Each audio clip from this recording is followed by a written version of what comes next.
Welcome back to another episode of Oafdiscussions. I'm your host, Kid Swift. With me, as always, is Meyers-Briggs. CC, how you doing? What's up, man? How you doing, brother? Oh, I'm good. Sweet. How's and everybody? Mr. Webb, what's going on? Hey, how y'all doing? We are back again another week. This is episode 71. Make sure I'm comfortable. Wait, After last week's episode 70. We hope you guys enjoyed that. We hope you guys enjoyed the little voicemails we got to play on the air. That was generally amusing on both ends, we hope. But yeah, so we're back again another week. Another, hopefully, group of things. I guess hopefully, things to get outraged about, as we always do. And fun to be had. But as we always start off each and every week, how's everybody's week been going? Brent, how are you? How are things? I see you have a new lady in your life, and she is quite pretty. oh, Oh, yes. let me get this fixed up. Yes. Let me see. The new lady in my life, Ivy, she's doing quite well. She's Yep. a little bit temperamental. Okay. All right, she's very temperamental, but She seemed to be on point at the range. yeah, she was very on point. She, I'm not even gonna get dirty. I was about to go real dirty. I was like, you got to know how to finger that. Like that's all I'm gonna say. You just got to know how to finger that, play with it. Some alt-right gun that is just jacking out the room. Well, But since I was completely overlooking that up until the part where y'all was talking about range. Yeah. Yeah. And All right, if he dropped that in, I was gonna see how long he was gonna go. I was gonna try to be like, so no, just got a new, I just got a new firearm, and I love it. I just Very nice. finally got to hit the range, check it out, like really put in a little bit of work, a little bit of time.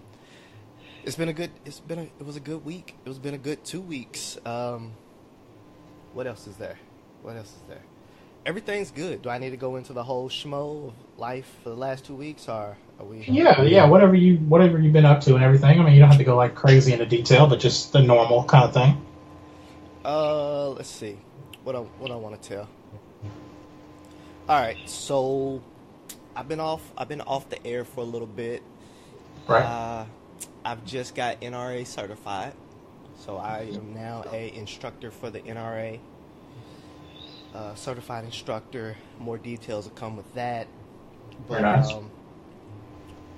Still working on a few more things I can teach. Add to the catalog so that way I can give instructor classes, things like that. To, make sure people are gun safe. Carrying your home, everything. Kind of help this to lower that fear a lot of people have that comes with guns, and also Right. make people very smart about handling and what you can really do and can't do with the gun.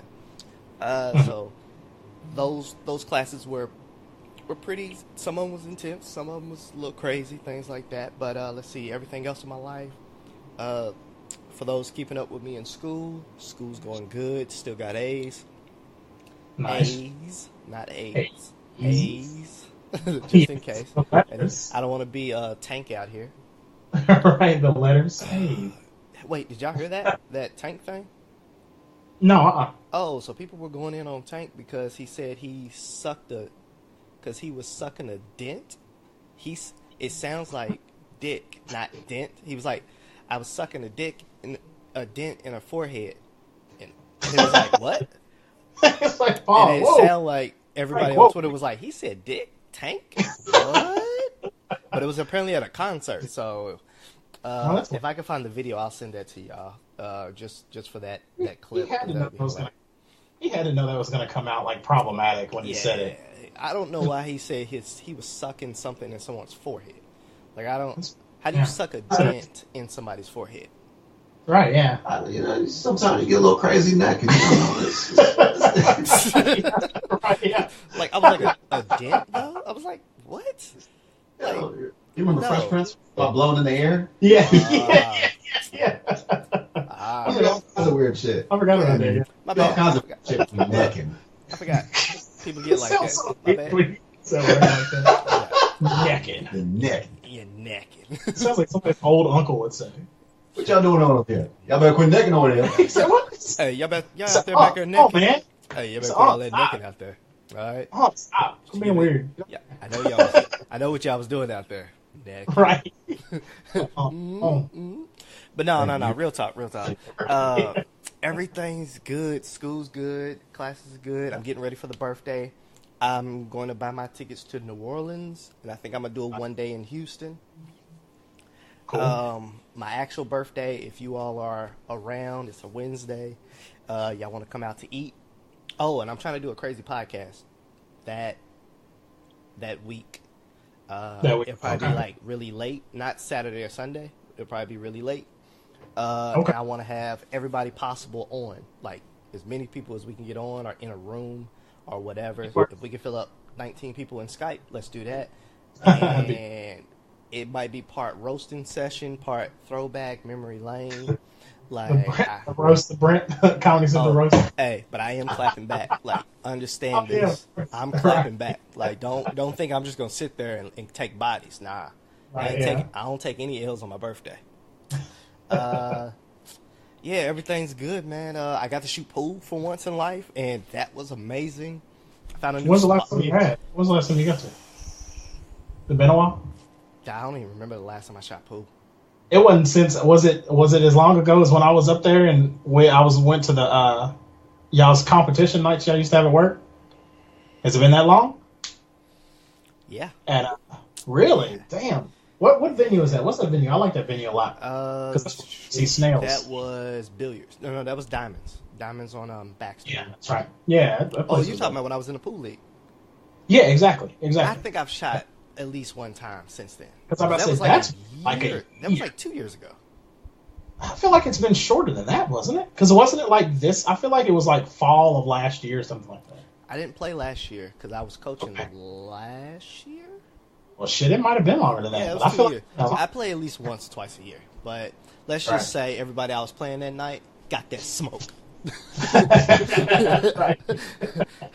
Right. They got that smoke, but enough about me. I'm glad to be back. I've been going through withdrawals from podcasting because I ain't got to get some shit off my chest. I ain't got to say nothing. I ain't got to badmouth nobody.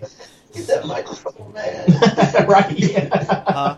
Yeah. He said, "Come on, man, let me get the microphone." You know what I'm saying? Like, I've been listening to podcasts. It's like, yo, I want to talk in the background. I've been giving people feedback and shit. Like, I'm all over the place, man. I'm all over the place. But he's like a retired football player where you just start telling people, you just start imparting facts on people. Yeah, I put a Facebook status. It was like, do your best, but make sure you do what you love. I was like, I don't need to import. I don't need to drop tips of the day, stuff like that. Like, nah. What? It was funny too because it was National Podcast Day was yesterday too. Oh, word. It was no, it was Friday. I'm sorry. Oh. Yeah. It was Friday, and that was the day I remember you posted something about podcasts, and that was the first thing I was thinking about. I was in my feelings. That's all. I was in my podcast feelings. Yeah, that's great. I think that's all I got. How y'all been, man? How y'all been? Been good. Can't complain. Pretty uneventful week at work. Just been chilling, trying to finish up some editing I've been putting off. I'm literally retiring from editing anything but personal stuff. After I finish these weddings, I'm done. I actually already contacted a guy about outsourcing all my editing. Oh, wow. So I'm like, if it's not something for us or something personal, nah, I can't sit here and spend whole days editing these 20-minute wedding videos with 4 camera setups and stuff. It's driving me crazy, I swear. But yeah, other than that, it's the same old thing. G. What'd you say? You're good. I do got a comment when we finish the table. I got some comments that I forgot about. Okay, cool. Other than that, I've been playing this. There's a game I just picked up yesterday on the Switch called Golf Story, and it's amazing. And it's basically if you mixed RPG elements with a golf game. Oh. So you have to wander around. There's this open world. It's 16-bit, really nice, top down, almost like Stardew Valley or the old Pokemon games, that kind of style, really beautiful, art style. But then you're going around and you're leveling up yourself by doing different tasks and doing different stuff. But you're just, instead of fighting or battling or anything like that, you're just playing golf. But the dope thing about How's the But actual golf mechanics? Like, is it it's top really down too? good, actually. Yeah, Or is it's it like top the down. old? Is it like the No. old like PC games, like when it first started, when it was like the floppy disk, where you like did the bar and just angled it like putt putt?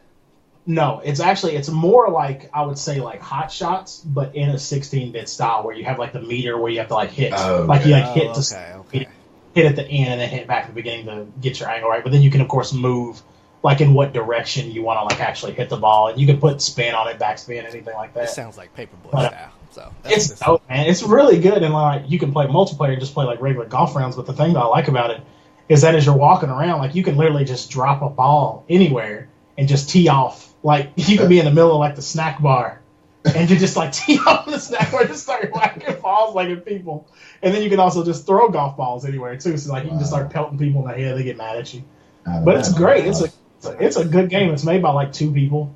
I think 2 dudes from Australia made it, but it's been like blowing up because when Nintendo had their last direct, it was one of the indie games that they announced, and everybody was like, "What the fuck was that?" Like it was one of those moments like where it flashed on screen and they said like a quick little blurb about it, and everybody was like, "Whoa, what was that?" And then everybody's been buying it and playing it and fucking loving it. And it's only like $15, so if you got a Switch when you want to pick up an awesome game, it's great. It's hilarious. But yeah, other than that same old thing, I still got to finish Destiny. I haven't finished that. And I would have figured you would have been. I know. I'm basically done. I'm on like Game Plus. Or what is it called? New Game Plus. Game Plus. Yeah, I'm literally on the last mission, so I've just got to finish it out. Like, and that's it. But I've been waiting for some other people to get it because I need to get up together. That's a little salty right there. I'm waiting for a couple of people, I don't like the way you said that. Yeah. I don't like the way you said that. But here's the catch, okay? I'm gonna let y'all in some inside. All right, inside baseball here. All right, This guy, and I'm not gonna say any names, but this guy, he'll be the only person to tell you get this game, and then there's 4 other games I have to get as well that he has in rotation. That he's not playing the first one anymore because he's playing the other 2 that he got. I try to keep up, and I try to like do like if it's something that's cheaper, then I'll really press on those. Like this is brand new. This is $70, man. This is $70. But that's expensive. And that's like $60-some bucks. But no, like everybody's golf was only like $40. Like I can get you on the free ones, like Fortnite. We got Fortnite. I mean that's because it's free. Nobody like those are easy. But like Ghost Recon's another one. But like Ghost Recon's, we're never gonna play it. We're gonna play it for like 2 days. Like legit, we're gonna play it for 2 days. We're gonna have a blast. 2 days, drinking, kicking it, playing Ghost Recon, and then you know what's gonna happen? Call of Duty's gonna come out, or what's the one game that's Battlefront coming? I mean, Battlefront's gonna. I do want to get Battlefront. What's the one with the mechs? Like you're in the mechs. Paladin? No. It's supposed to come out next year. It's like that one that we were all crazy about. Anthem. Oh yeah, that's one of the ones. There's always games. Now this is kind of like you said, inside. See what I'm saying? Like there's always something else. But with me, Brent, and Jacob, I just got a Cuphead. Yeah, but with me, Brent, and Jacob especially, there's always like the games that I kind of have to like try to rope you guys into, like Divinity or like Everybody's Golf or like Ghost Recon or stuff like that. But then there's certain games that everybody sees, and we're immediately like, yeah, we're getting that. Anthem was like that. Battlefront. Battlefront I'm going to get just because they're going to let me wreck shit with Darth Maul. Yeah. Oh, my goodness. But yeah, there's always stuff. Woo. Like, I need somebody to give me a Ric Flair woo in the background. Woo. That's how I feel. Right. But yeah, there's definitely always something. But that's just how it goes, especially this time of year. You know how this shit goes. Hey, I'm about to get the Xbox One X. Right, yeah, exactly. I'm getting the Xbox One X, and I think I'm getting Call of Duty this year. Okay, I can feel that. And I'm down with that. I think I'm gonna get FIFA on the Switch. So you didn't sound convinced. She was like, "I respect your decision." It's almost. He's not. Because at first I thought about it, and then I forgot that they're completely changing it to go back to World War II. So I was like, "Okay, I'm down with that." Oh, hold on. Well, I have to see how that multiplayer plays out. If they got the story point, I'll get it for sure. But I'm gonna have Battlefront. Yeah. 2, so that might get that shooting game itch for a while. Yeah, absolutely. Because all I do is shoot basketball, soccer, Yep. Gun Guns. fights. Right. Oh, literally now too. Yeah. Oh yeah. Yeah, right, You exactly. get I just, Hey, you know, you got to give Yeah. up some things, man. I thought I could be a rapper I'll play once. this shit. I live it. Right. Yeah. But yeah, other than that, same old same games and all that good stuff. But yeah, so Webb, how are you doing? How was your week? I am chilling. This week has been letting up little by little. As what with the storms and all that, our business has calmed down tremendously a little bit. Yeah. That's good. So, and shit's going, as also the COO of the company retired, and I didn't, listen, I ended up somehow getting some cake, but I missed the retirement party. I think I was real cake. Okay, all right. I was still in the office, but whatever. So he was located here. I didn't know if you was talking like money. I knew this wasn't sexual cake, so I was like, is it money cake or like food cake? Because the way you said that, I was like, it's probably a guy. The way that tone was. No, she was. She's a she. Oh, I'm sorry. Yeah, it was a she, but no. Nope, tone didn't matter then. Correction. So she's located in Kentucky. They all are. Oh, that's dope. Well, yeah, okay. yeah. Nice. CEO or CEO comes through like every week and all this other stuff, checks on people and all this other stuff. So he's very hands-on. Very nice. That's good. Despite him also having some other companies that I should probably look into that now that I think about it. Mm-hmm. So that was going on around me. Kind of missed it a little bit, but still got a little bit of I think still got something out of it. Yeah. That Scarefest. Cake. Yeah, I know, me too. I was wondering, I was like, what? Scarefest. Because it was funny because seeing everybody, like, because we went downtown. Yeah. That was that's the first time I've been downtown in a while as far as just to enjoy it. Yeah. We went to this spot called Pies and Pints, which is right next to what used to be Devassa. Yeah. Devassa. Rest in peace. RP. Hey, what is Scarefest? Yeah. Scarefest is basically like a Halloween Halloween version. Comic-Con. Yeah. Yeah. Okay. Yeah. And, well, the thing was, I thought there was a comic convention going on because every character that I was seeing that was Scarefest related was from Batman. Right. So I got. Yeah, that's true. So we're at Pies and Pints, Yeah. and there's this van that pulls up, and all of a sudden this I'll say little kid, but this kid in a Robin outfit, and like this old fat dad with a Batman shirt. Oh. That's all they had. I was like, really? You couldn't commit? It's like you just came out with a Batman That's shirt. That's kind of good. Smoking and shit. That's it's funny. all right. I was coming into town. No, I was actually leaving, going towards Georgetown when we were on a story on Friday when it started. Yeah. And a car was going past in the other lane, and there was a couple in there, and they were dressed like Raggedy Ann and Raggedy Andy, but like if they were like this steampunk horror versions of those. So it's pretty dope. Like when I saw them go past, I was like, oh shit.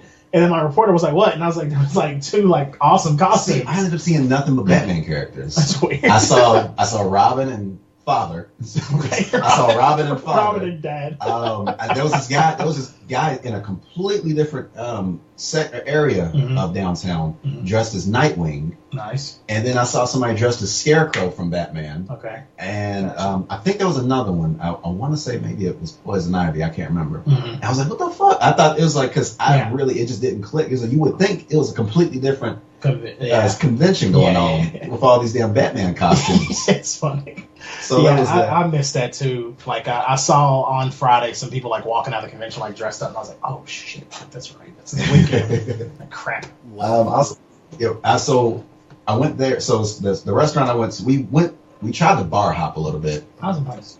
Yeah, I went to a Shakespeare, Shakespeare and Company? Yeah, Shakespeare and Company, which I love the fucking menus, man. How it's sitting there just kind of like, they open up like they look just like books. Yeah, they're awesome. And hardcovers and all this stuff. I was like, yo, that's dope. Yeah. So I got drunk yesterday. Nice. So there's that. I only had dessert from there. Oh, yeah? Yeah, and it was good, though.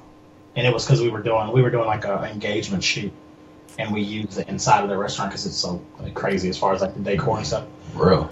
And they gave us I was like cheesecake or something. But it was good. That's all I've had. I've never had actual food. I technically haven't either. I've just been drinking. Nice. Once we left the pizza That's spot. a cool spot. I like that. But you have a question? Are they open on? They're open on the weekends, correct? Yeah, definitely. Do you get to see like an actual play as you eat and stuff? Or No. I don't think so. It's not big enough for it. Plus, they're renovating too now, so we only ended up being at the top floor or the second floor, and just kind of watched the game from there. watch the UK game from there. Gotcha. Just me getting full on wine. I didn't think you can get full off of wine, but I found it. I found will a way. tonight. I will tonight. Dig Tonight's a drinking night. I can't wait. Since Very nice. as far as, so that's all I've done as far as going outside on the weekend. This weekend I ended up, as far as staying inside, I watched a bunch of shit. Like me and my wife just finished watching the second season of Insecure. Very nice. Now that HBO is like doing a little free preview or whatever. That's right. So I also ended up watching this show on Netflix that I didn't know about it until Deezus and Meryl said something. It was called Neo Yokio. Yeah. So have y'all? You cheesing like you are. You're clearly familiar with it. Yes. Have you heard of Neo Yokio? Yes, I've heard of it because I watched it a little bit before, and then listened, of course, to Superbad when they talked about it too. Oh, well, see, I have to see that episode now because, they kind of talked a little bit about it. Oh, never mind. I take that. It was this week, wasn't it? Yes. Okay, so yeah, they talked a little bit about it, but they still didn't really say anything. No. So luckily, so I ended up watching it, and I don't know how to feel about that show. Weird. It is very fucking weird. Yeah. Like I can't. Okay, so to clarify, it's Jaden Smith as this character named Kaz, who is a demon hunter.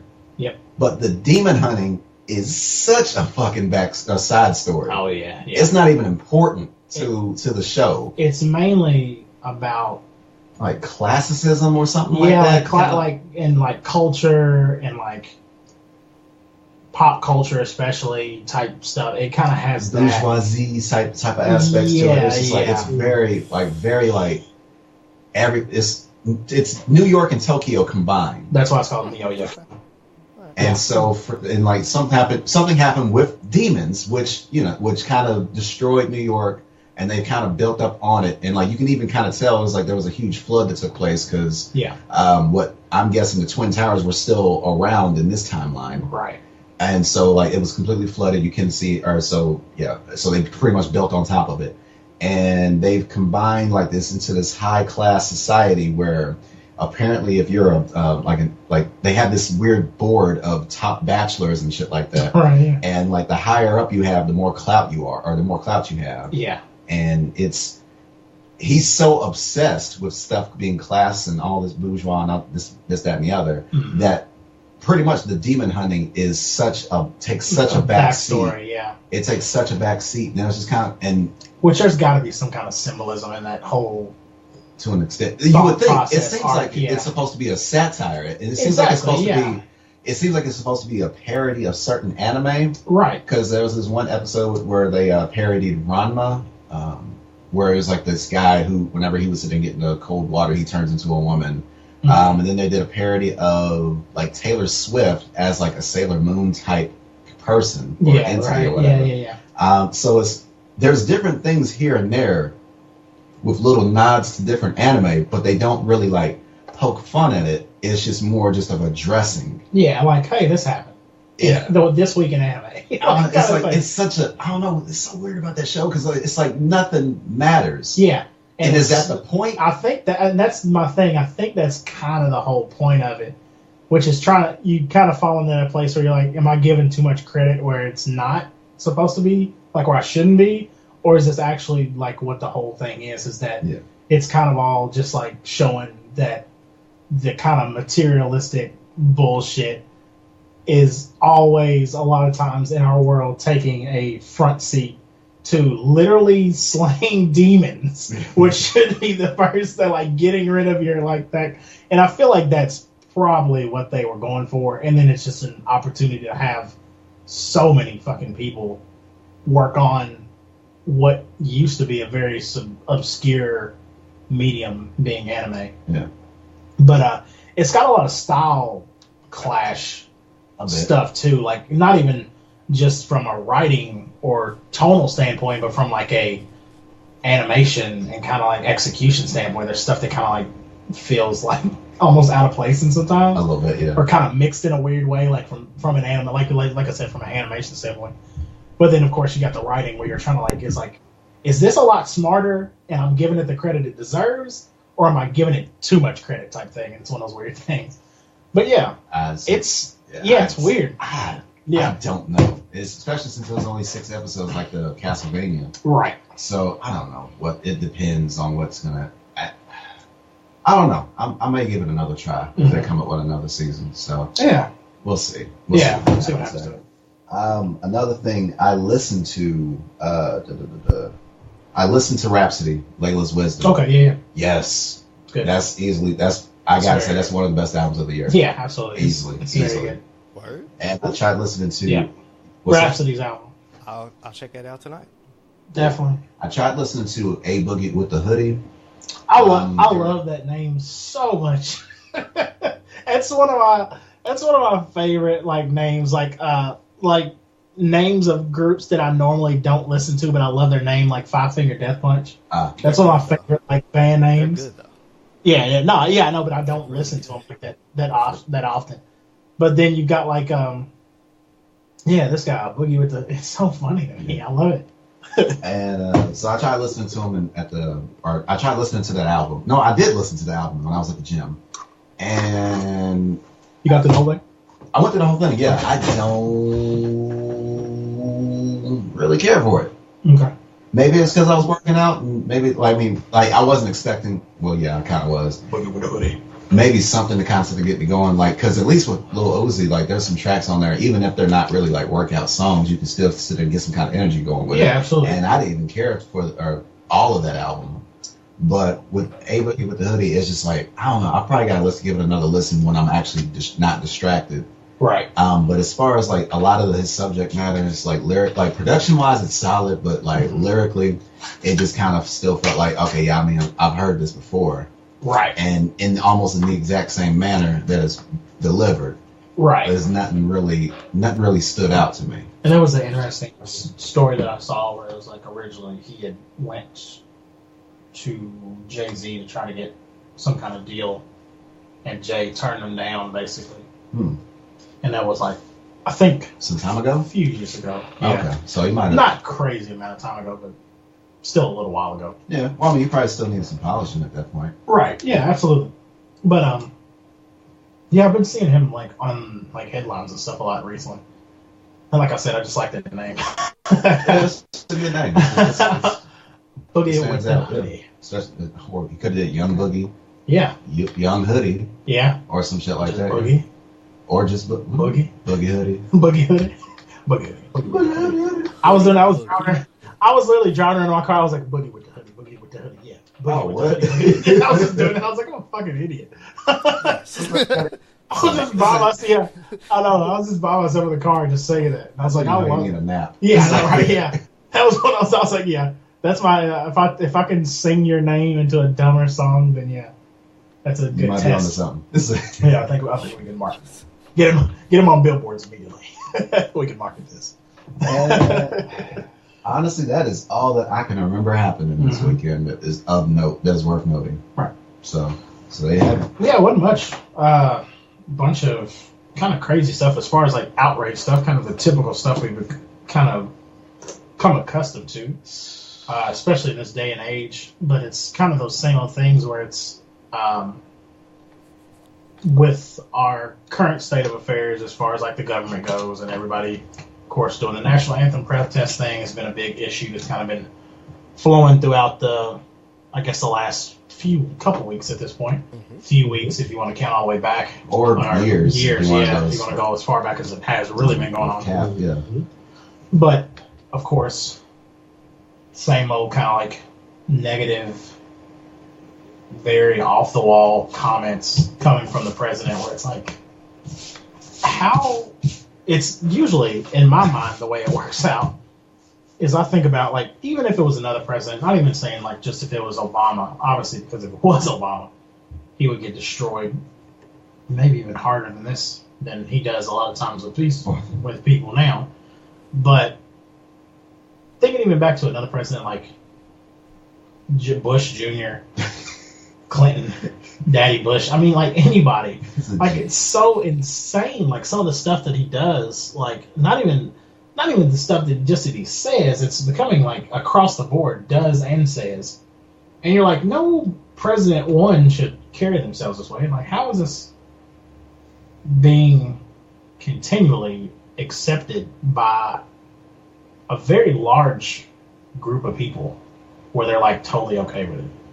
Where I'm like, how do you, like, you have to at least see, even if you're for him and you voted for him, whatever, you are interested in his policies, whatever you like what he's doing. Fell for the okie doke. Right. There still has to be some party that's like, I don't know if that's, president should really be saying that. It just, I don't know, it's just strange. Brent, what did you think? I mean, what have you been, as far as like seeing, I mean, because obviously we're all playing fantasy football and we all watch football on, I'd say, generally a regular basis. Wait, let's stop the tape. Yeah, what's up? Fuck your fantasy football team. Why would I do? Did I beat you? That's all I got to say. Now continue on. All right. I say, told you how much I keep up with it. I'm terrible. But yeah, do you have any? What is your thoughts, man? Kind of like watching this unfold over the past. Okay, so not even a few weeks, like Webb said, years now at this point. All right, so wait. Presidents in the general, or this? What angle are you going with? Since we haven't had you, since you went on last week with the whole, like, when we were talking about like with TakeAKnee, or whether it be TakeAKnee, or whether it be, yeah. Well, yeah. Let's just okay. All right.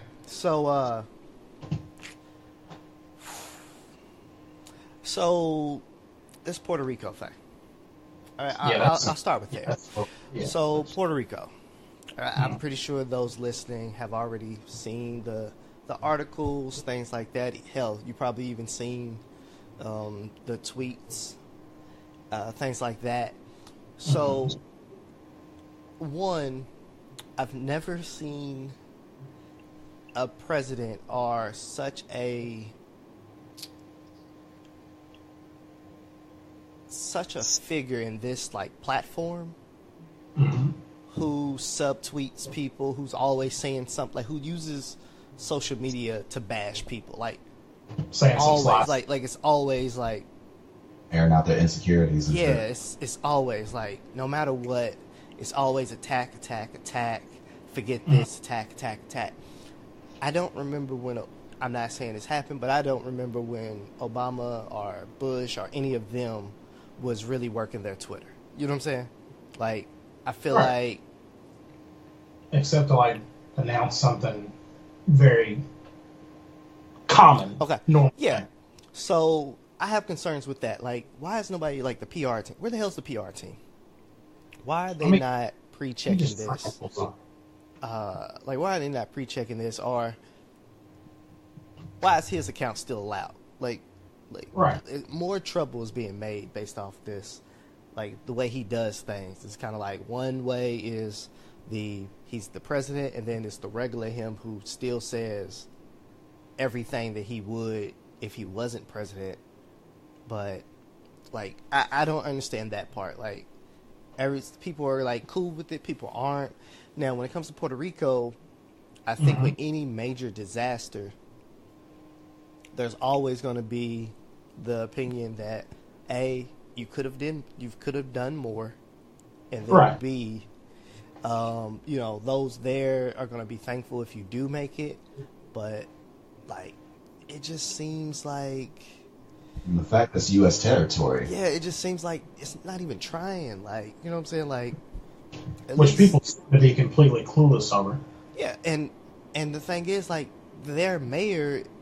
It's the mayor, right? Or president? No, mayor. Yes, come on, yeah. Mayor. It's the mayor. It's sitting there making T-shirts. Got time to make T-shirts.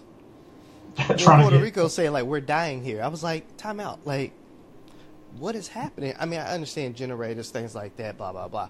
But I'm just saying, like, this is a world of social media. We can see when you are fucking up. Like, we can see when you aren't helping. Yeah. And it reminds me of that joke that Cat Williams used to have, where he was talking about the first time he went to Hollywood, and he said he was having a meeting, and the dude just like did like a line of coke while he was in a meeting with him. He was like, "Motherfucker, you know I see you? like you can't just do that like out and open like that. Like, it's like the 70s, dude." But yeah, that's what I feel like when he tweets stuff. Like, we can see this. Like, this isn't you hiding. This isn't like it's never been said.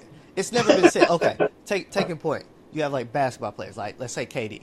He'll send a tweet. People were like, maybe somebody hacked the account. Maybe it was a Right? Yeah, exactly. Oh, okay, that was a joke you were making. I'm sorry. He said on which account you got it. So you have that. People will be like, okay, maybe it was a fake account. Maybe somebody hacked the account. Or maybe somebody was like trolling and made a fake account and was talking. When has anybody ever said from his tweets, I think somebody hacked his account? Oh no. Never. Not anymore. We've been, I know, right? Not We've never. been conditioned. It's like we've been conditioned never. to expect this kind of And stuff. that's crazy. Anybody else would say this, you would have been like, they probably didn't say it. Like, you would almost give them slightly the benefit of the doubt. Oh, yeah, absolutely. Him, there's no benefit of the doubt. You're like, no, he said that. He probably smiled while he said it, while he's drinking a glass of milk. He Like, said no. So when it comes to stuff like that, it's there's a lot of energy. The best way I can say is somebody came up to me and was like, 4 or 5, he got Twitter fingers. That's all he is. His trigger fingers turn to Twitter fingers. Yeah. So I'm just tired of the. Yeah, that's great. Did you hear what he said? Yeah. That's so good. Yeah. Well, thank you for finishing that up for me. You know what I'm saying? I'm dropping these dimes. Y'all just finish the passes, man. Y'all just finish. You saw Kim Jong in the prison pose. Oh. He hit the prison pose when he was coming out of that hallway with his people. Oh man, now. When we get to take the knee, I'm gonna wrap this up. When we get to take the knee, like he's.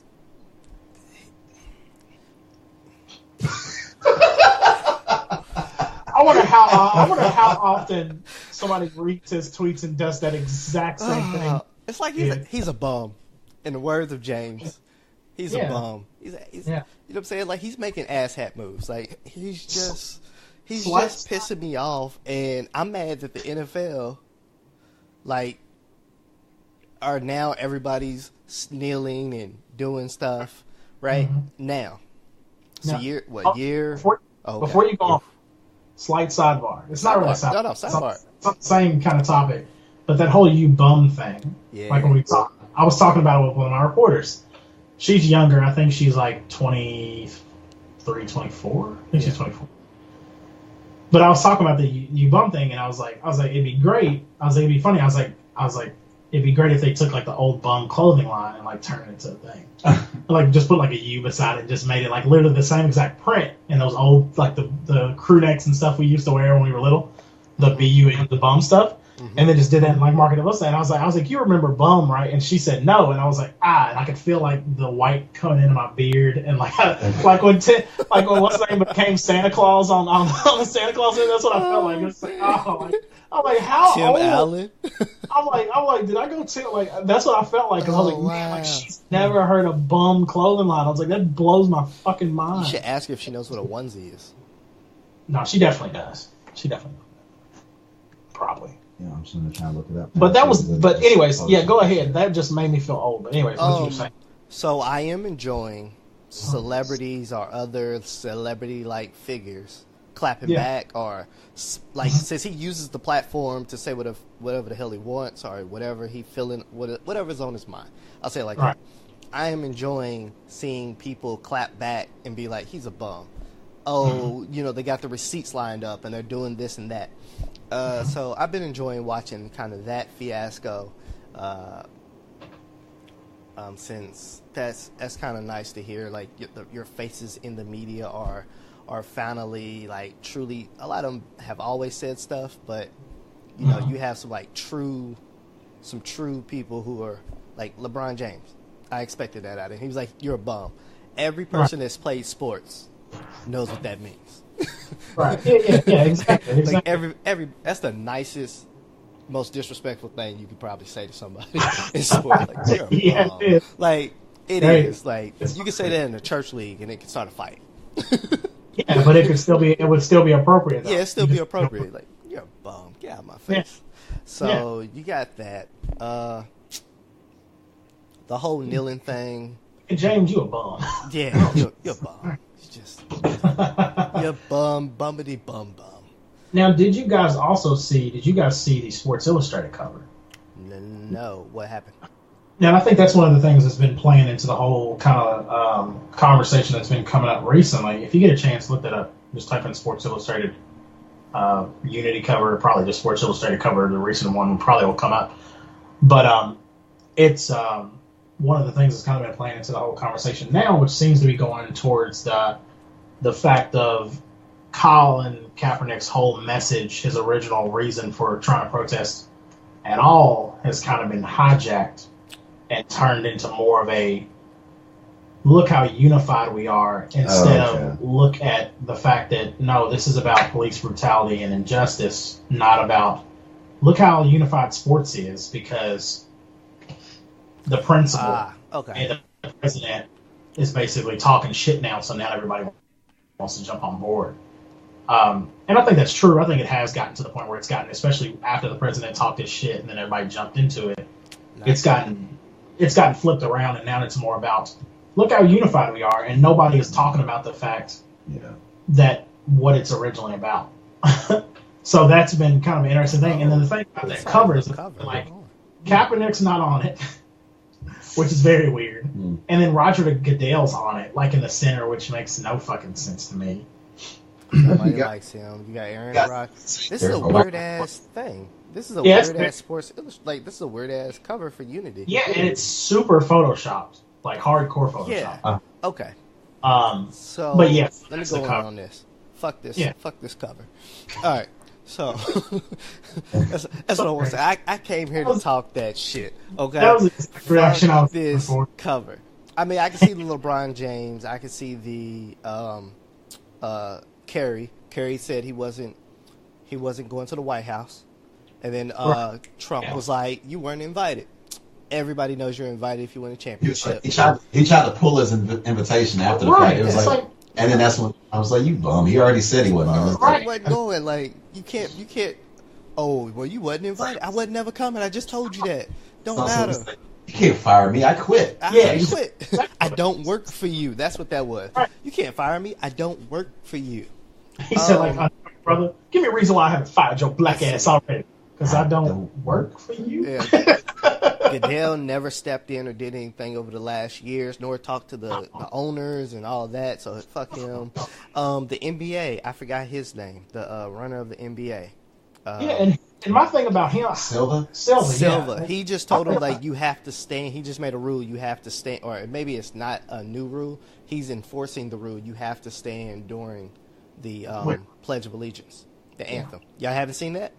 Yeah, that came out from the top. Yeah, so that just happened. Like, you have to stand. Yeah, that came out from basically the top that said that, like, we don't want to see anybody kneeling. But the icing on the cake was they were like, well, you can now do a unity package on the first day of the first season or first game of the season about unity and diversity, stuff like that. So I don't want to quote this, but I'm just going to paraphrase. I think somebody said you might want to use your Unity Day for that first day and not worry about kneeling. I was like, one, fuck your comments. Two, how are you going to enforce this rule? Like, people are just going to get fined, or you're going to have people like turn their back to the flag, or they said you can't kneel, so. Like, I don't know. Like, something weird's going to happen. What I do want to point out is the WNBA. Mm-hmm. They're in their playoffs right now. Their finals. It's a great season going. I mean, it's a great playoff match going. Candace Parker's versus what was her name? Diana? You're asking it's wrong people. I think I saw the wrong names. I didn't even all I recognized was Candace Parker. Candace Parker, but it's another star on the other. Like, it's a like legit star versus stars type of game. But they've been not coming out of the locker room. Like, they've been like fuck the Pledge of Allegiance, fuck that whole thing. People have not been coming out of the locker room, and I think because the WNBA doesn't get the shine like it probably should. People don't see that. Like, really, there's a lot of sports athletes, but definitely like the women's side, like the WNBA, They've been kneeling from the start. They've been, when people are being like killed, this and that, they've come out in the all black. Like, they've really been unified and setting a message of what they believe in and stuff like that. And I would like to just point that out for a second, because I know normally WNBA is not going to get their, you know, they're not getting that shine like that, or people aren't looking to see like, hey, they really are taking a stance against injustice or against bad things like that. So I wanted to point that out for a second. Right. And that's I feel bad now. As far as like, you just kind of highlighted that point. It was like, who's playing for the finals, and then just kind of like, Candace Parker, I know that much, and then just, for them to be standing up for not standing up, either just not participating like towards the anthem for as long as they have, you know, and then for that kind of overlooked until recently, right? I got it.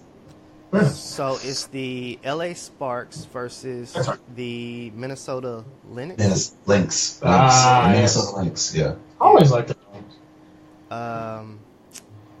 So if LA wins, they get the ship. Okay. Yep. Gotcha. Okay. Wait a minute. It was tied Friday. Okay, so then they won. So obviously that would have been 2-1. So there's another game tonight. Yes. So wait a minute.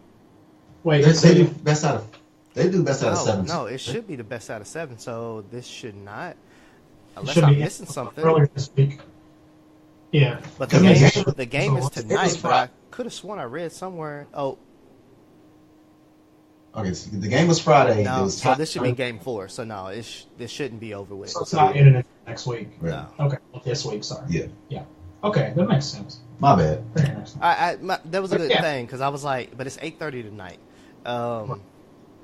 Who the hell is the other girl? Like, I'm trying to find out. Maya Moore. There we go. Maya Moore. Okay. Yeah. See, that's the whole thing. It's like I said, like you were talking about with just in general. And then talking about the cover, the whole thing has kind of been pulled and pushed into different directions where it's kind of become nobody's talking about the actual whole point of the initial. It's been hijacked.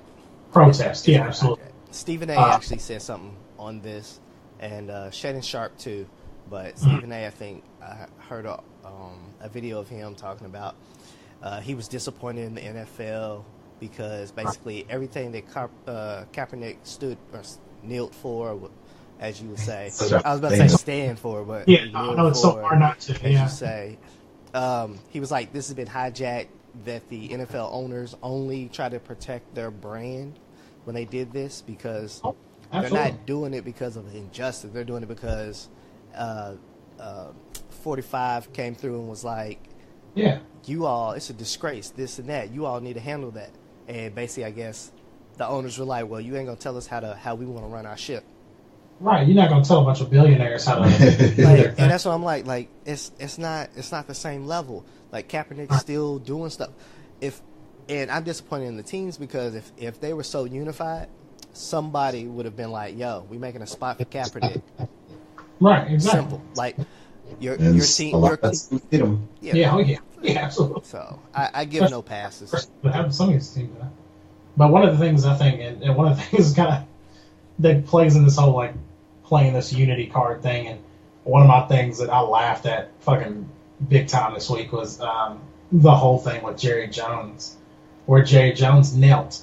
But it was so funny. Yeah, the flag was nowhere to be found, and it was before anybody started doing the anthem. Ray Lewis knelt. Fuck that. There was a lot of jokes coming out of it that people were saying, like, he told everybody, like, "Yeah, I'll kneel." He said, "But that flag better not be anywhere near the field." He said, "And if you start playing the anthem, I'm going to fight. I'll fire all you fuckers." So it was just so funny, because he was like, he was the one person that found the fucking loophole in the system and made himself look good for kneeling, but also avoided the whole other stuff too. Yeah. It was so, like, of course, Jerry Jones is such a sneaky ass man. He's a businessman compromised. He thought that through. I wanted to look good. We need some good publicity. Right, and see, everybody else was making the comparison, saying that Ray Lewis tried to pull the same hoodwink thing but he knelt too much because he was down on both knees. It was like he went too far in. He was praying. Oh yeah, he said he was praying. I was like, but he at least he doubled down and was like, I will never kneel. I was like, wait, huh? He was like, I'll never kneel because what I believe. I was like, I think they sit there and London's time, they're good 5 hours ahead of us. Exactly. So I'm sure. So most likely, as somebody else already hypothesized, he was drunk at the pub. He came in, and instead of being able to kneel, he ended up dropping. And he tried to play it off like he was praying. I like that. That's a good. just so he can keep his balance. That's so funny. That's a good theory. Now here's another thing. Oops. Kind of moving on, I guess, unless anybody else has any final points on the whole. Nah, I got a whole lot more comments. Go ahead, move on. Oh, yeah. Okay. Well, because I wanted to go into something else that kind of happened this week, and it's not as heavy, but it was something that was very interesting. But the whole scandal thing that came out for the NCAA this week. Oh. Because this was as far as at work, this was pretty much what populated my entire work week, pretty much, more so than anything. I mean, we were just doing constant national packages and repacks and everything on it nonstop this week. So it was crazy. So especially because Brent is the one Louisville fan on this show. I wanted to get your opinion from a fan standpoint. And I also wanted to get your opinion from a person that watches NCAA in general standpoint, because I don't know if you stand on the same thing, but I'm like some people think that the players should be compensated in some way financially in general because the schools make so much money off them. And the NCAA makes so much money off them that they could at least let some of it go to these players. And I understand everybody makes the argument they're getting scholarships, this yada yada yada, but still at the same time, to be able to help not only them, but we've heard stories before. We've seen interviews with people like Shabazz Napier, where he talked about like he was literally the year that he went to the championship, he was talking about he was having trouble like finding food and stuff like that. And you're like, that shouldn't happen at all. One, I think he might have been exaggerating a little bit. Well, but me going into the championship, I was trying to find food, so I understand. Right, yeah, exactly. It's a college thing. That's your bread and butter of college. Like, yeah, exactly. But it's one of those things, I guess, where you just look at it from the standpoint of NCAA and every school is making a shit ton of money off these kids. So you think they would be able to give, I don't know, even something small amount. All right. But so yeah. I don't have to play devil's advocate right now, do I? No, I don't think there's any other side, really. There's always two sides to every coin, sir. Well, I mean, I don't think either he fucked up or he didn't. Yeah, that's what I'm saying. Yeah. Oh, okay. All right. So, well, you just asked two different questions. All right. Yeah, right. When it comes to paying college athletes. Yeah. I want to see. I would actually like them to move to some form of a payment system or way, but I would have some conditions because I don't want to see college athlete being paid like $10 million. You know what I'm saying? No. Like there has to be a cap of some sort because if not, then you're just gonna have bidding wars and things like that, and that's not needed from high school to college. Like because you don't want a person making for 1 year the whole tuition of all 4 years or 8 years at a school. Like because they're below. They're still kids. Like, we're still talking about 17, 18-year-old kids. True. Yeah. I mean, hey, you get residual. So, you know, I'm not mad at that part. But I would like to see if you're going to allow that, either A, allow sponsorships, which gets very hairy. Right? Because that's how we're going to say sponsorships got the NCAA FBI thing kind of in this little loop. We'll get into that in a second. But a form of payment of some sort. Because, some form of compensation. Yeah, because outside of scholarship. Yes. Or give full like some kind of medical plans, like to where if a person gets hurt, they're covered almost as if you got like disability. So like insurance that pros have but on college. Possibly, yeah. Because you blow your knee out sophomore year. And you was the star, you think you was about to make a meal, this and that, you might not play, you know what I'm saying? You might not be good for anything anymore, at least sports wise. So I would like to personally see some kind of payment of some sort, because they're making too much off a person's name, too much off of selling their jersey, something like that. I feel like if they're able to sell your jersey, you should be able to get a percent. Right. Seems to me. It might not be like a crazy percent. Like, I'm not saying, full 100%. Maybe something more than 10%, but like something of equal value. So if they buy your shirts, if they buy your jersey, like, you should be able to get a cut. Right. How about yourselves? And then we can get into the FBI stuff. No, I think I feel the same way. What do you think? There's no reason to argue, in my opinion. Right, exactly. That's my thing. I mean, you can kind of sit there and make those jokes. I mean, you can kind of make those jokes as far as like modern day slavery, Right. But we're not going to get into that. You're right. Yeah. I mean, in this instance, if that's if they're making money off of you, then you should at least even get a little bit out. Yeah, it's like the NCAA and these colleges are making an astronomical amount of money. They are. With not even just talking about like the merchandising stuff, you can really solve this argument to the end just off of that. But when you get on the other end of it, of TV deals with places like ESPN and different stuff, CBS, NBC, they're making an even more astronomical amount. And then let's say if there's Johnny basketball fan who lives in Iowa, but he's a huge Louisville fan because he likes one of you guys' star players. That's literally, that player is causing that person to want to consume that product. Okay. So you know what I'm saying? So it's one of those things. I'll make the other argument. I'll make the other side argument. Okay. That works. Yeah. So might as well. Somebody will. Shit. I'll do it. So the other side of the argument would be just like you would do in your regular work, right? You work, you get some type of compensation, you get some kind of pay, right? Right. But no matter what you do, the overhead, the bigger company is going to make exponentially more money than you, right? So if let's say you're working at a auto parts place where you build cars, something like that. Yeah. You do your job. Maybe it's one piece of the whole component. Yeah. But your job might only cost $1,000 to do. Like altogether, everything in it, maybe it was $500 or $1,000 to make. They go out and sell the same car when it's all said and done for $25,000, $50,000, whatever that car maker, whatever that price is.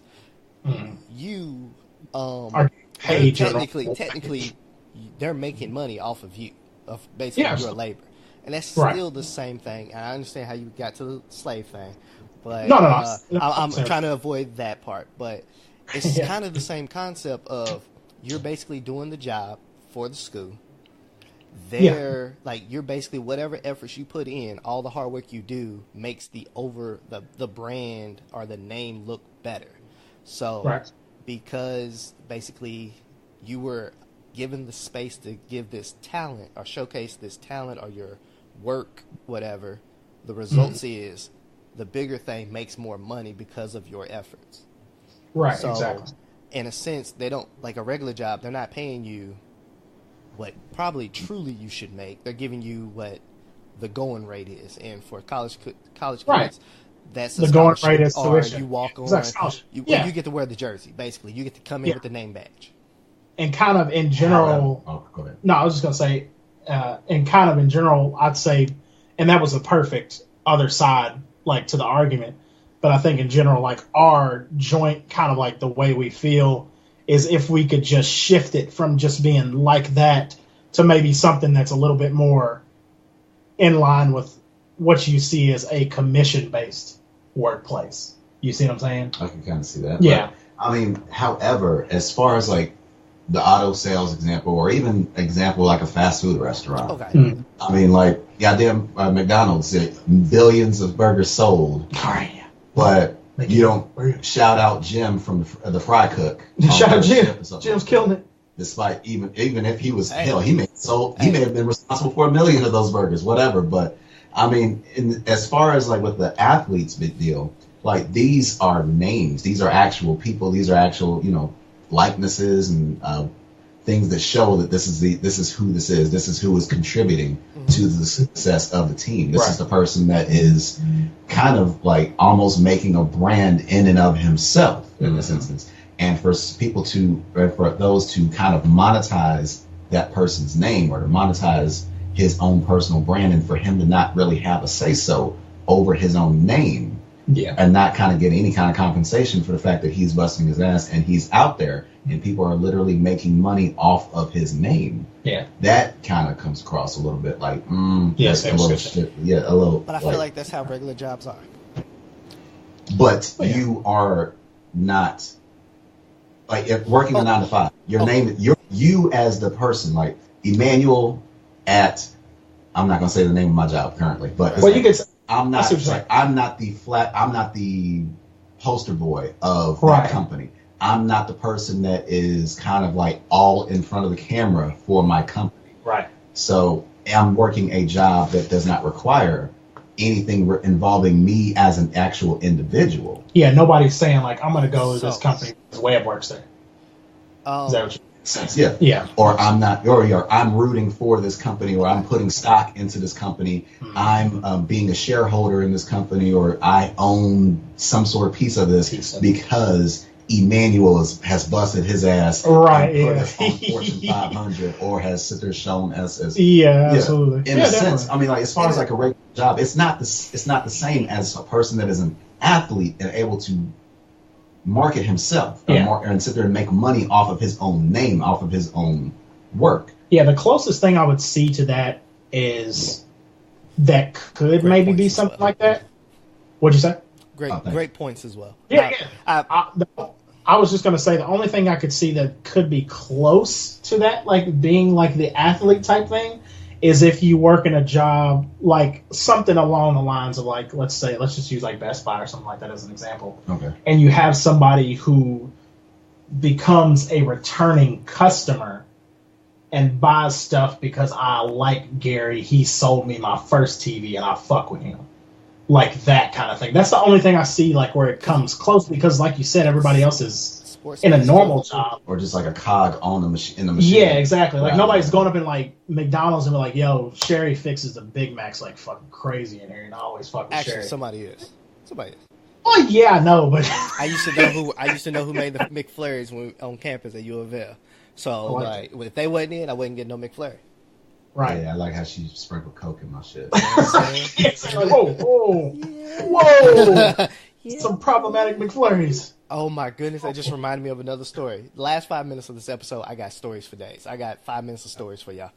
I was wanting to drop this conversation. I know, yeah. What the hell did you have another point on this subject? Gary, I think you made the best point. I was going to say something similar to what you just said about just kind of either returning customer. That's pretty much what fans are, returning customers, long-time returning customers. I think with the argument we also say that, or not say, but we forget that the brand itself, other people have molded this brand and got it to the place it is. So when a new star comes and arrives, they're not like building it by themselves. Like it's already been established. They're just the team. Yeah, absolutely. Yeah, like they're just now pushing it. You know, moving the, I don't know, keeping the boat afloat. Like right. I guess talent wise. So I think with a lot of arguments when it's like they're now, they're the reason why they're there. It's like no, the platform was already there because other people have built it and put in the work. But you now can stay at that big stage because of your talents too, but also what everyone else has done prior to you getting there. Yeah. And I think part of the way that a lot of people that are on the side, I guess similar like to us, I would say is a good example, where we feel comfortable making that argument for the players to get paid or getting some kind of even small compensation is the thought process of when you look at a large company, let's say like Best Buy, there's thousands of stores with literally like 200 to 300 people that work in each one of those stores. Mm-hmm. Then you have like not just the stores, you have like factories, people that make the fucking stuff, Yeah. and you get into millions and millions of people. Yeah. When All you think towards about it, one brand. right? Exactly. When you get into a team, the people that matter are those people on the bench. Then you have like the coach, and you have it's much easier to see. It's more of a sum of the parts on Exactly. a team Yeah, as compared exactly. to a company where the company the whole is more important. Yeah, like it's like basically like mentally you can look at it and be like, I got what y'all saying. Think about it like this. Like I'm just saying I'm for with anybody you that's all. listening, I'm just saying think about it like this. When I think of U of L basketball or words. University of Kentucky basketball, All right. I think of if I'm sitting in Rupp Arena or in the Yum Center, U of L basketball in my mind is those people that are sitting right there. And that's it. If I think of Best Buy, I look at the building and then I'm like, oh shit, there's another one across town and there's like 1,000. Like, it's too much. Like, I'm like, I don't know how many people there is. There must be a billion people that work in this company. You see what I'm saying? It's very easy to see it and just make it just that. Now, obviously, U of L sports consist of a bunch of fucking moving parts, especially when you talk about administration and stuff. Another point that you kind of brought up when he's like, when you look at the team or when you look at the sports or you look at the Cardinals, excuse me. Yeah. You see the players. You see each individual. Okay. You see the coach and the players. Yeah. Oh man, the point guard fucked up the play. He fucked up the game. Yeah. This is his blah blah blah blah. They have actual people that you can blame on. Right. Now with Best Buy, if I buy a laptop at Best Buy and I get it home, the shit's broken. I can't. You can try to go back to the store and be like, and point fingers at the guy that sold it to you, but he's like, I didn't make the motherfucker. Like, I don't know. And you have the entire building, or you have the entire company of Best Buy to blame. Yeah, and most of the time, people say, "I'll never shop at Best Buy again." I'm not fucking with Jerry no more. Yeah, exactly. You feel me? I'm not fucking with Jerry no more. You see what I'm saying? It's like, that's a very good side of it, is that you can see, which I think it's one of the reasons on the whole other side of it, when people get mad at a sports team, it's easy because I can see him. I can attack him because he's right there. Like he can't hide, like he's right there.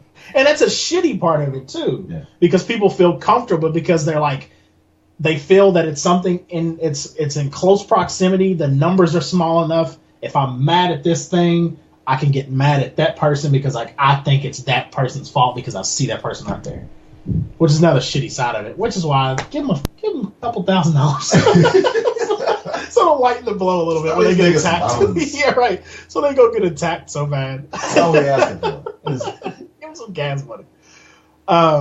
But yeah, of course, it's one of those things. It's crazy. But as a U of L fan, Brent's fixing this. Hold on. Give me 1 second. Can y'all segue to something else real quick? I'll be right back. No problem. Oh, sorry, I was trying to burp. Trying to choke to death. But yeah, I thought that was interesting, and it's funny now because a lot of people have been, and I mean, this is probably the most sports we've ever talked on the show in general. It's usually under the guise of something that happened. Yeah, something this big that happened. Like we won't just talk like sports, like game scores and shit like that usually. But yeah, it's been interesting, and it's one of those things that's interesting because like the FBI obviously said that like they have a list of schools, they know who they're going after and kind of targeting and shit like that.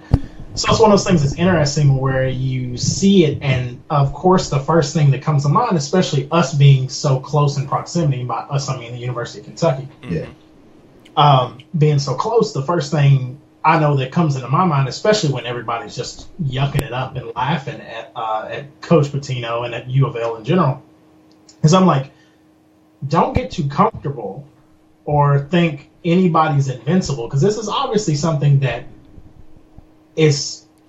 you say it. Almost you would expect to affect a lot of the top tier schools. And when you think about top tier NCAA basketball, UK is definitely fucking up there. Yeah. U of L's up there, of course, too. Duke, I mean, like North Carolina, like those are the schools you think of. When you think about college basketball, Kansas, I mean, these are the top tier schools. So it's one of those things where I like to kind of something that I saw. Obviously, everybody wanted to crack their jokes because it's a rivalry that's as old as fucking time, especially in our state. But it's one of those things where I'm like, don't just make sure we're all right, because a lot of people would assume that we weren't, but we don't know, and you can't say anything until obviously something bad happens. But this is just where we are. I just want people to not laugh and kick anybody when they're down when it could be you in that position. Yeah. Right. But no, yeah, as a U of L fan, what did you think of the whole thing? I mean, it's obviously something like if it's a team you support. I know if it was us, I'd be pissed off. And something you kind of hate. And one of the things that like I got to do this week is go, and it's like the second or third time I've gotten to do it, but we got to go sit down with Joe B. Hall, who is one of the coaches of UK. He was a coach in the 70s, won a championship at University of Kentucky. Great dude, super old, nice guy. Great guy. And it was one of those things like, listen to him talk about it. It's one of those things like where if it did come out that something like this was going on at our university, it would be something that would break his heart. Yeah. And it'd be something that would be really sad and suck. So I can only imagine that on the other side, I know there has to be, and I've seen him because he's been out with Joe B. Hall before, the coach that was at Louisville at the same time. I know he probably feels the same way. Yeah. Especially being like one of the old head classic coaches before all the shit got into. Yeah, exactly. Denny Crum.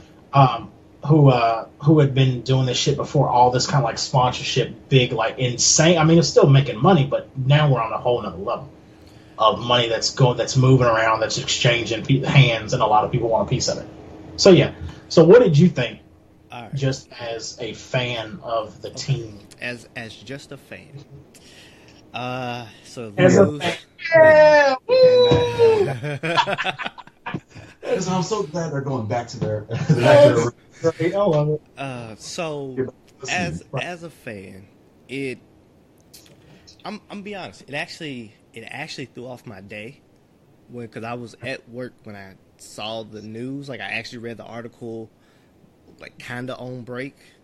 When I peeped the news, so I was actually kind of like saddened, but there was more parts of me that was just like another one, like we just came out of one fire, like how the hell are you gonna let something else? So I guess the part saddened and then anger, and then I guess denial, a little bit of denial happened.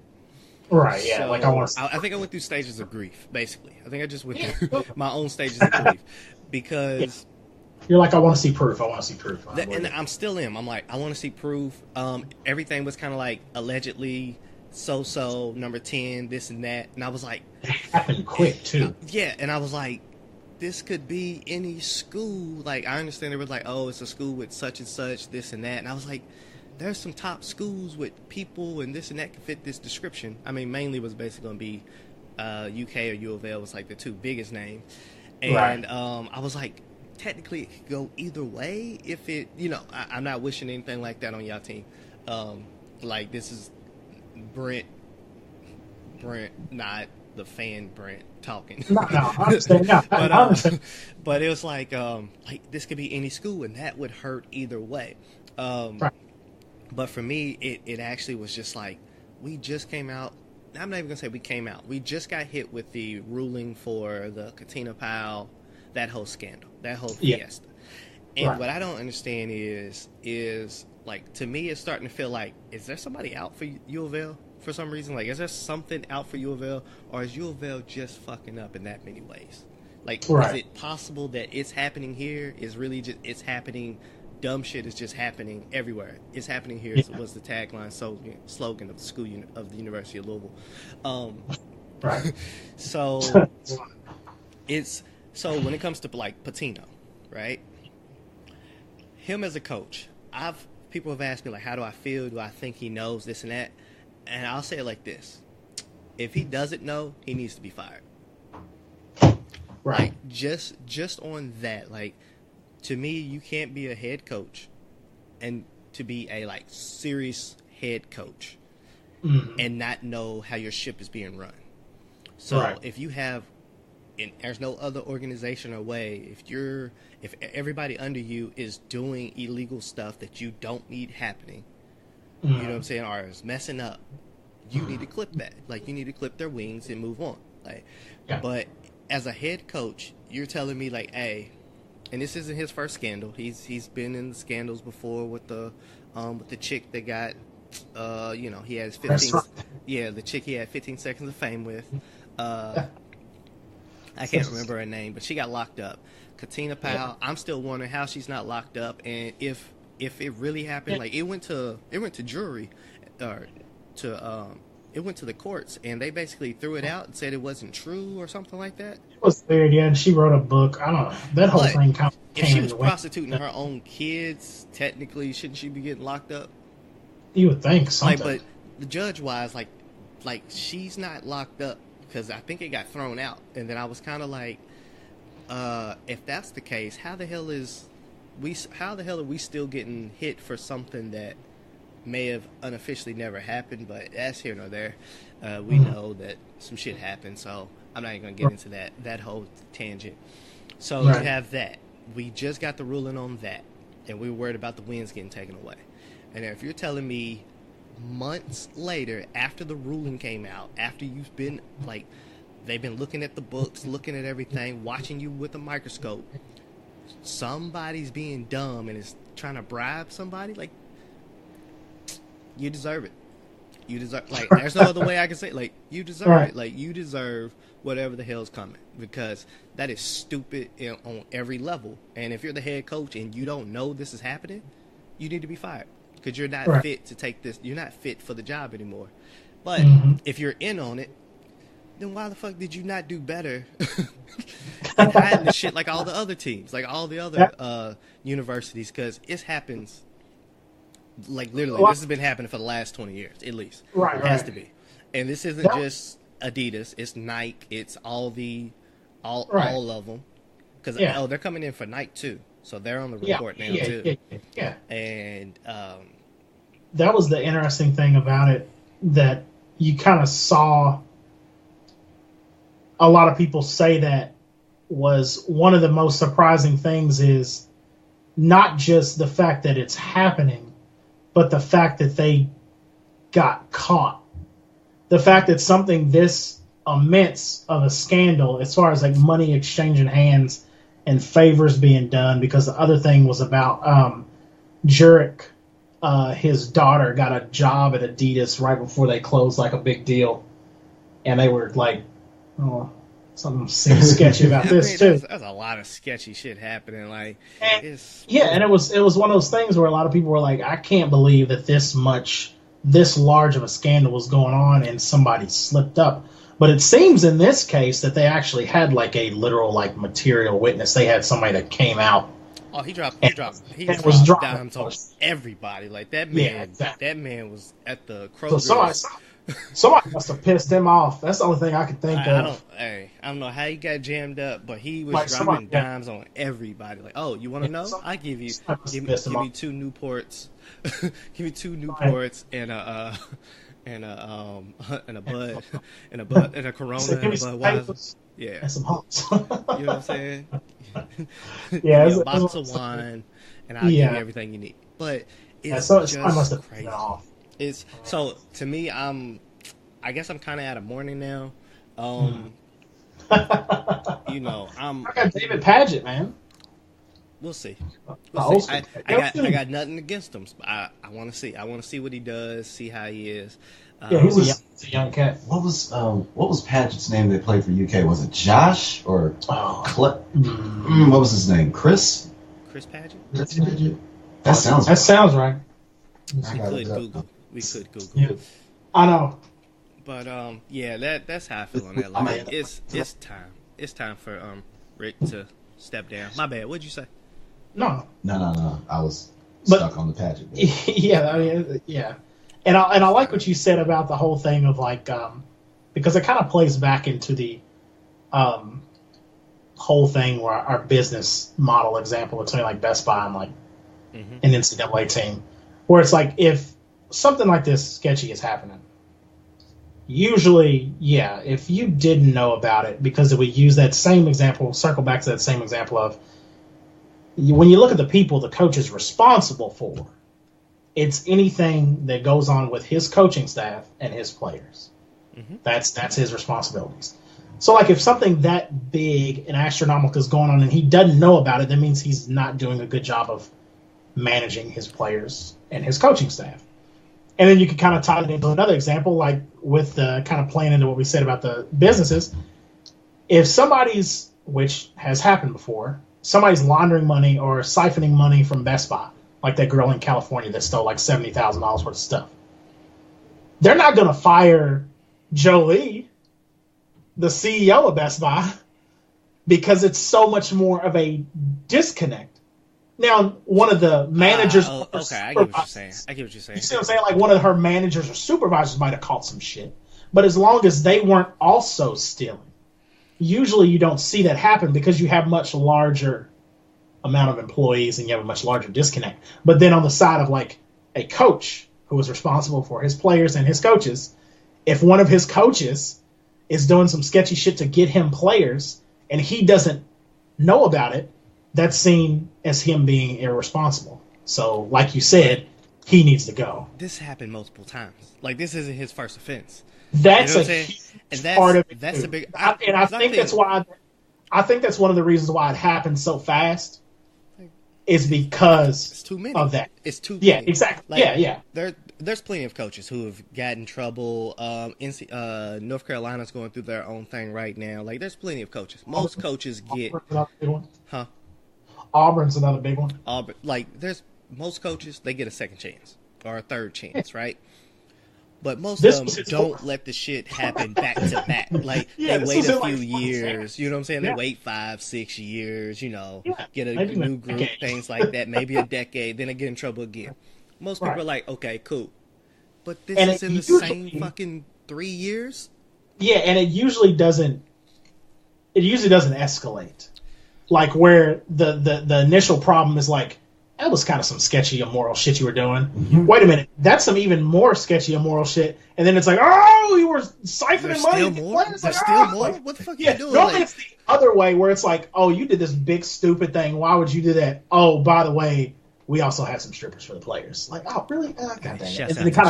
It kind of ramps down. Sorry, not UofL strippers, not those. Not ramps up the way it did. It just like violently, just like had an upturn, like a fucking jet taking off. Yeah, like, and then by the end, you got like people siphoning off hundreds of thousands of dollars. And you're like, dude, you can't do this. If this whole FBI thing comes out, like fully comes out with, like, if they get Adidas and Nike. Yeah, I'm very interested. The NCAA, they can't find everybody. There's no way. No, it's going to... no way they can find everybody. Like, if they do, there won't be a March Madness. Or it'll be the weakest March Madness ever. This whole scandal in general, with all the schools that are involved, when it finally comes out and said and done, has a potential to severely alter... But it's already been happening. Like, me and you both know. Yeah. We've known, living in Lex, that UK players would drive around in Range Rovers and all this, and was like freshmen. See them with, like, they'll have Yeezys on and shit. Yeah, like, come on, you're not making that when you didn't have money before now. Residual checks don't last that long. You're not getting $50,000 cars. Coming to, you know what I'm saying? From out of state. Like, no, it's not happening. We both know that. There's perks to being a player. You know what I'm saying? Like, everybody knows it. But most people aren't saying anything, or most people are just keeping a blind eye because they're like, this is their kind of workaround for it.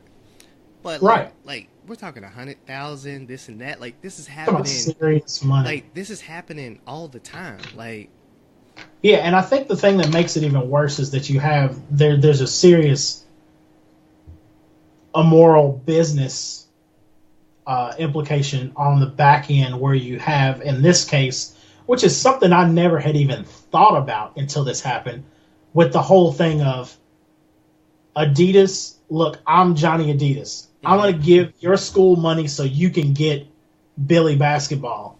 But when Billy basketball gets good enough and goes to the league, we want Billy basketball to be Billy Adidas. Yeah. And I had never even thought about it like that, of the sponsors or the third parties getting like that on the back end, where the players are like, yeah, no, you helped me out in college. Yeah, I'm gonna help you guys. I'll be your I'll represent you. Yeah. When I become pro. Like, I had never even like thought about that, because I guess in my mind I'm just thinking about if there's this. I'm literally thinking about it in the way of like literally somebody, Jimmy UK coach or whatever, or whoever, or Jimmy Louisville coach is literally just walking up and giving like $300,000 to like the basketball player, like literally just handing him some cash, not even thinking about where that money's actually coming from on the larger scale. Yeah, absolutely. Some uncle, old friend of the family. Oh yeah, you know what I'm saying? Somebody who was close to them. You know. Yeah. There's ways around it. They did 30 for 30s, all that stuff like that. So it's been crazy in Louisville. This will make a crazy 30 for 30 when it's all like the whole goodness. I think it's like wrapped up. Yeah. Rick Pitino's 30 for 30 is going to be that one's going to be really good.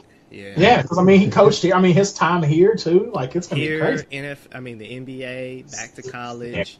Yeah. Through the Celtics years. God. Ooh, that whole NBA team was UK. Damn. Well, they were so garbage. Oh. But yeah. That's what's up. It was a good talk. So you got story? You want to do stories? Oh, you want stories? Okay. I got nothing else. The stories, or did you still have that Myers-Briggs bit? Or? Oh yeah. We can do that. Which would you rather? Huh? Whichever one. Do which one you want to. That's fine with me. I'm good. We'll do Myers-Briggs, and then I'll drop one story. All right. I don't know if that's what it says. It can't be 45 minutes. It says on the timer that we've been recording for 45 minutes. Does it feel a lot longer than that? On mine it says an hour and a half.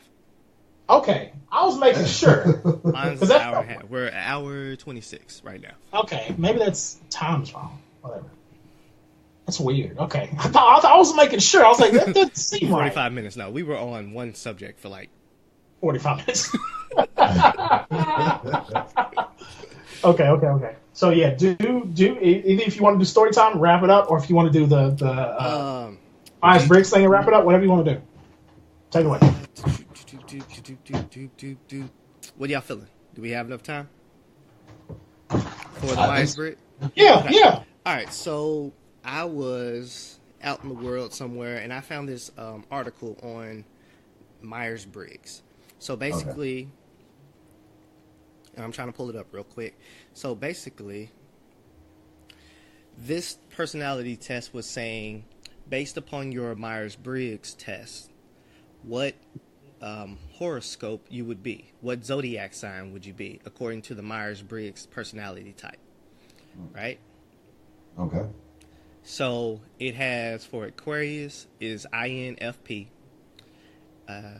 You just let me know whatever your month is or whatever, and I can read that off if y'all want. But it has Pisces as ISFP, Aries as ESTJ, ENTJ. So Aries too. You're Aries? No, I'm not. Oh yeah, Aries has two. They're compared to the rest. Well, of them. some of them do have two. So Taurus, and that's April 20th through May 20th on this list. All right, is ISFJ and ISTP. No, see, that's not me. All right, so we got Gemini. Next is ESFP. ESFP. That's Gemini. We have Cancer as INFJ. Really? INFJ is Cancer. Yes. Are you? Well, that's that. I'm an INFJ, but I'm a Taurus. So. All right. So here we go. So INFJ. Both the Cancer sign and the INFJ type are deeply intuitive when it comes to reading people and situations. For this reason, people under this personality category are generally cautious and stay true to their own values. That's under Cancer. The Cancer breakdown for INFJ. So let's see Taurus. All right, so the ISFJ and the ISTP are both Myers-Briggs type that have distinctive warmth and commitment to their loved ones. Similarly, the Taurus sign signifies patience and a loving demeanor. These types and sign combine to denote kind, calculated individuals who are determined to be there for people. Do you feel like any of those fit you? Based purely off our signs, right? Well, it was going based off your personality, actually. As stating that for some, so I don't. That's what I'm trying to figure out. So yours is different, huh? Yeah, a bit. Like I'm sorry. Go off the Taurus one again. Run off the Taurus. Yeah. Or do you want me to run off the actual INFJ one? Because you read you read. Okay. Cancer is. It says you would be a Cancer. You would be a Cancer. Right. You read off Cancer, which fit under the INFJ bit. All right. And then so Taurus, they say for Taurus, your personality, your Meyers-Briggs personality would be ISFJ and ISTP. Right. So you're distinctly warmth and commitment to your loved ones. You're patient, loving demeanor. You have patience and very loving demeanor. You denote kind, calculated individuals who determine to be there for the people you love. Okay. Right. I can see bits and pieces from either section. So, and this kind of goes along with me kind of being skeptical about this to begin with, because if you can sit there and when you sit there and look for good traits in anybody, you sit there and kind of use some type of vague descriptors, and then somebody could sit there and go oh yeah, that's definitely me. It's I have that quality about myself, and sit there and trying to latch onto that as far as your personality and stuff like that. That's kind of why I can't stand when people sit and go oh yeah, that's just like a Taurus, or that's just oh, I can't, I'm sorry that sorry I'm like this, I'm such a Cancer.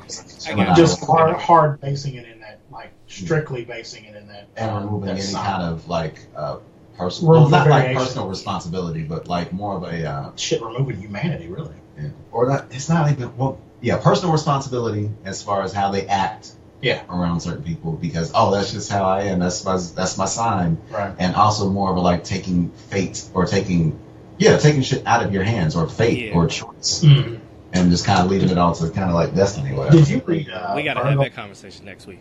Did you read Virgo? What was Virgo? You want Virgo? Virgo is INTJ, ISTP. Virgos are meticulous and practical, which makes them very detail oriented.